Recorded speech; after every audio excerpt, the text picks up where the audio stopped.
Thanks for watching. Don't forget to like, comment, share and subscribe to Mufti Tariq Masood, famous scholar. آپ صلی اللہ علیہ وسلم نے ایک صحابی کو دیکھا درخت لگا رہے ہیں.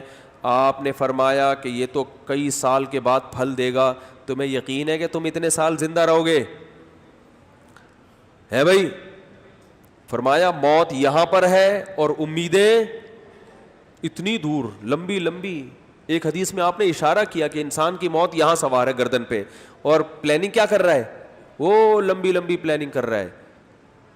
تو اس حدیث سے پتہ چلتا ہے کہ نبی صلی اللہ علیہ وسلم درخت لگانے سے منع کر. درخت بھی ترقی کی ایک قسم ہے نا.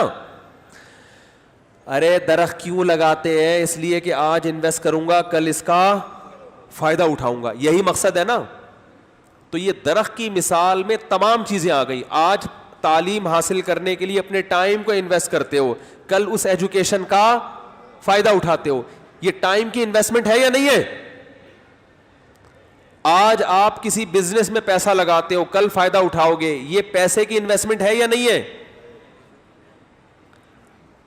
تو ہر قسم کی جب ترقی اس وقت تک نہیں ہوتی جب تک آج آپ کچھ خرچ نہیں کرتے. آج قربانی دیتے ہو کس کے لیے؟ آنے والے کل کے لیے. پیڑے کھانے سے تو کچھ نہیں ہوتا نا, کچھ تو کرنا پڑتا ہے آپ کو. میں جو یہاں بیٹھ کے بیان کر رہا ہوں تو یہ بھی ایک قسم کی انویسٹمنٹ ہے نا. اپنے گلے کو استعمال کر رہا ہوں, اپنے ٹائم کو استعمال کر رہا ہوں.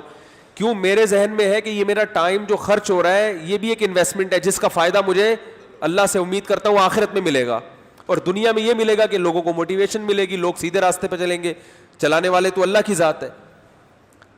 تو جو بھی کچھ کر رہا ہے اس کے پیچھے فیوچر ہوتا ہے, اور اگر فیوچر ہی کو مارکیٹ سے نکال دیں آپ ڈرا کے کہ کل ہی مر گئے تو کیا ہوگا؟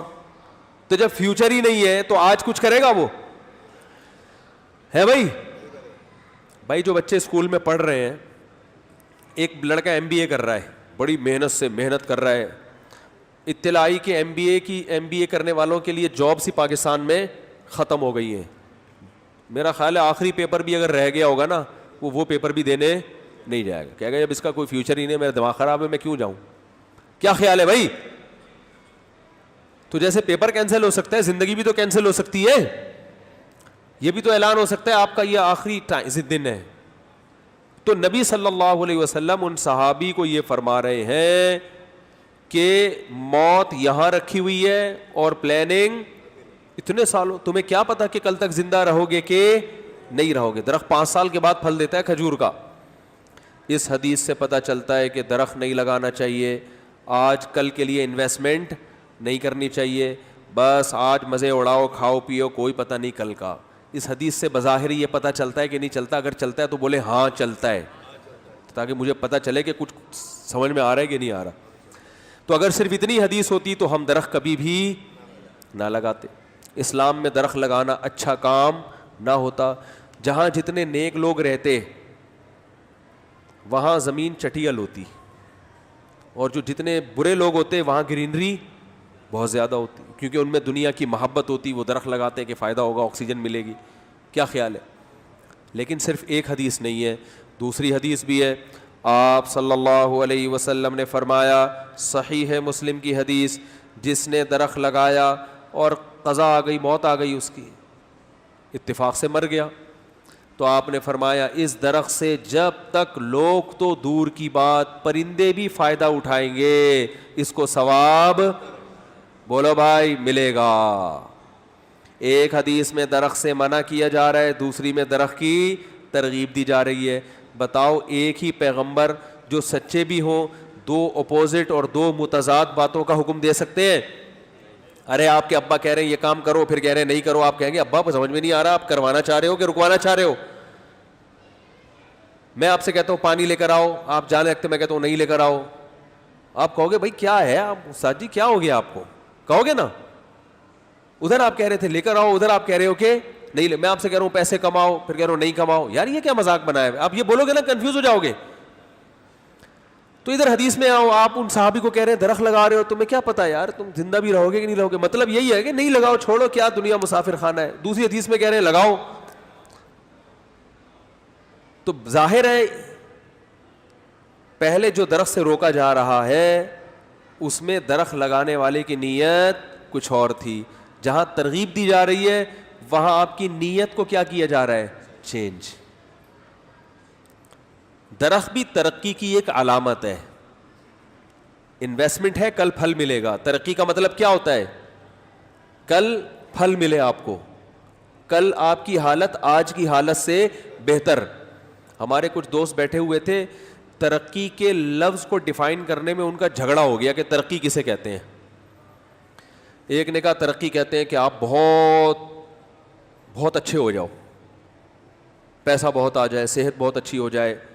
بہت ساری بحث ہو رہی تھی تو مجھے بھی انہوں نے بلایا, انہوں نے کہا کہ مفتی صاحب آپ بتاؤ ترقی کی ڈیفینیشن کیا ہے مختصر لفظوں میں. میں نے کہا ترقی کی ڈیفینیشن یہ ہے کہ آپ کی جو کل والی حالت ہے آج والی حالت سے بہتر ہو, بہت بہتر ہو, کم بہتر ہو, یا بدتر ہی ہو لیکن آج سے کم بدتر ہو. آج جتنی بدتر ہے کل اس سے تھوڑی سی کم بری ہو, یعنی ایک اسٹیپ آپ اوپر چلے جائیں. اٹ از کالڈ, وہ جب بھی میں یہ سناتا ہوں نا مجھے وہ لطیفہ ضرور یاد آتا ہے. ٹیچر نے بچے سے پوچھا کہ نیوٹن کا قانون سناؤ. اس نے کہا مس آخر سے آتا ہے. اس نے کہا چلو آدھا سنا دو آخر سے. کہتے ہیں and it is called Newton's law. آخر میں یہی آتا ہے نا, is called Newton's and it is called Newton's law, یا تھرڈ لا یا سیکنڈ لا یا فرسٹ لا.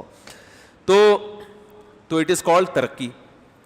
تو درخت میں بھی یہی ہوتا ہے کہ آپ کی آج کی حالت سے کل کی حالت کیا ہو جاتی ہے, بہتر. کیونکہ آج آپ کے پاس ایک آم ہے, بیج اس کی قربانی دو گے نا, بیج ڈال دو گے تو کل سینکڑوں آم آئیں گے آپ کے پاس. آج آپ نے آم کی ایک گٹھلی کی قربانی دی, کل کیا مل گیا, سینکڑوں آم. آپ ایک کھجور کی گٹھلی دفن کر دی, کل کیا مل گیا. تو یہ ایک مثال ہے, کہ ایگزامپل ہے.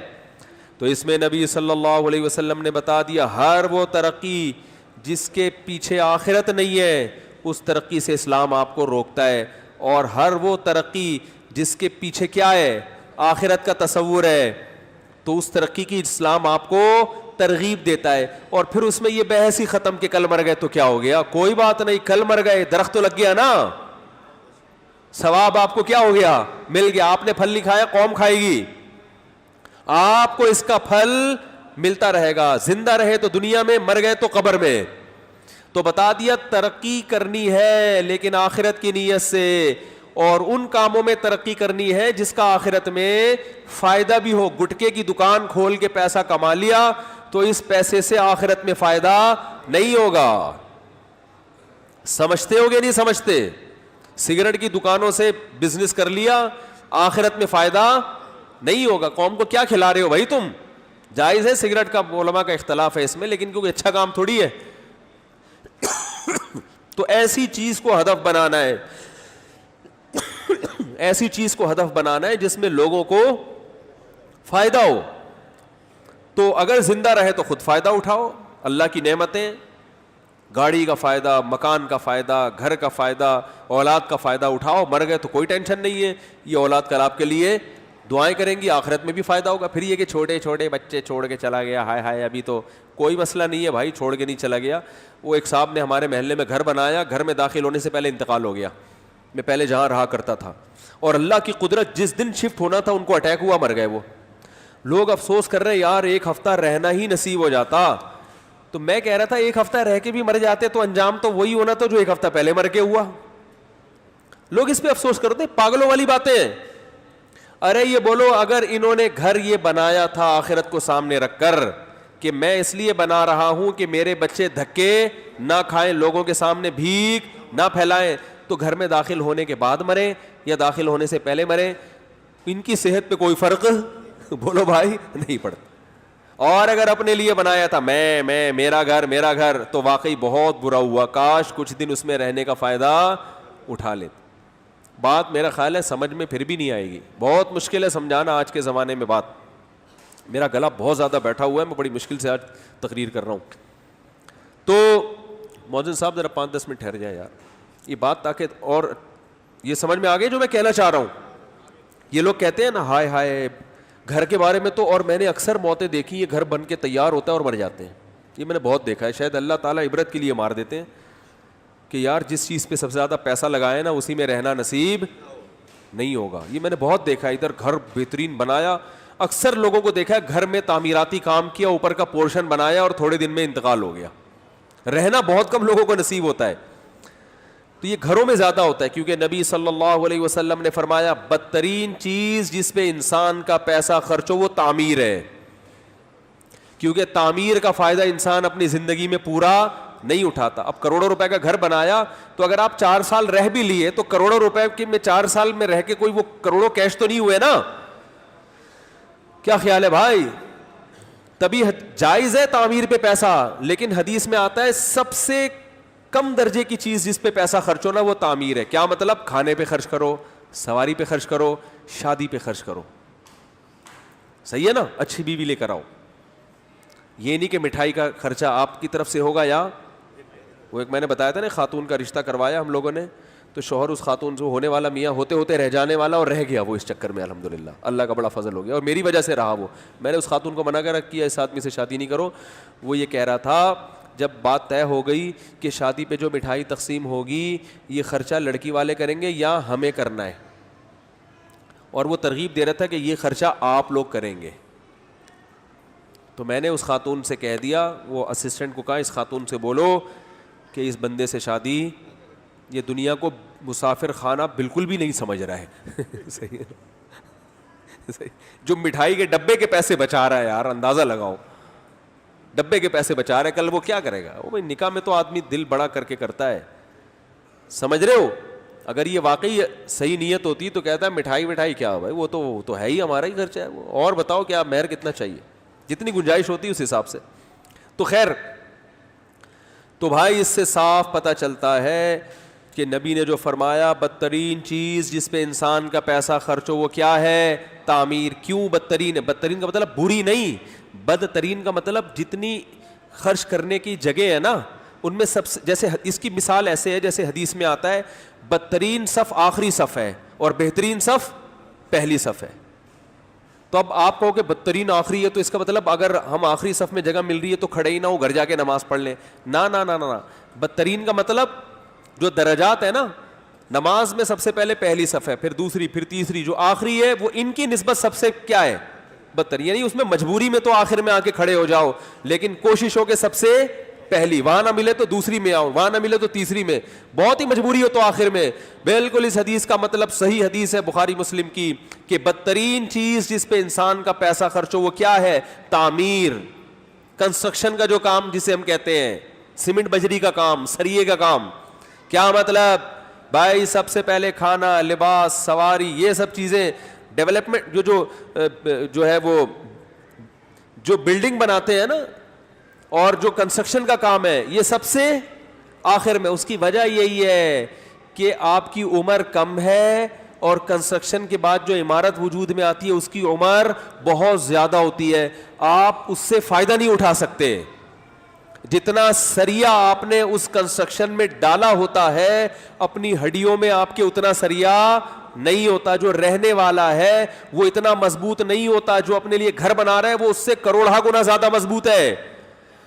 بہت مشکل ہے, میں کہتا ہوں بکری خرید کے دودھ پی لو, یہ زیادہ اچھا ہے ذاتی گھر سے, کیونکہ بکری کے دودھ سے آپ کی ہڈی کیا ہوگی؟ مضبوط, اور ذاتی گھر میں سریا ڈلے گا مضبوط. تو پہلے اپنی ہڈی کا سریا مضبوط کرنا ہے کہ نہیں کرنا؟ اب یہ باتیں لوگوں, اب تو مجھے وہ بھی نہیں کہا جا رہا, یہ باتیں بتائی نہیں جاتی, نظر لگ جاتی ہے, انتقال ہو گیا یار. تو خیر بات کیا چل رہی تھی؟ تو ہڈیوں میں بکری کی ایک مثال دے رہا ہوں, یعنی مطلب یہ ہے کہ کوئی بھی ایسی چیز جو صحت کے لیے کیا ہے؟ اچھی ہے, تو اس پہ تو لوگ فوکس کر ہی نہیں رہے. اس کو ہڈیوں کی کنسٹرکشن کا کام تو بولو بھائی ہو ہی نہیں رہا. ہڈیوں کو تو مضبوط کرنے کی کوشش ہو ہی نہیں رہی ہے.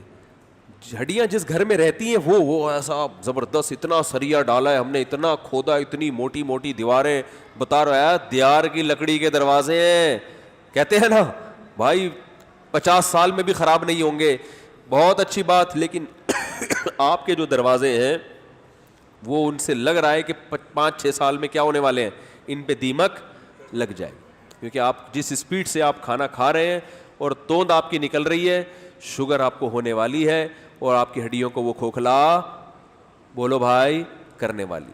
لیکن یہ چیزیں لوگوں کی سمجھ میں نہیں آ رہی ہیں. تو دنیا کو مسافر خانہ سمجھو.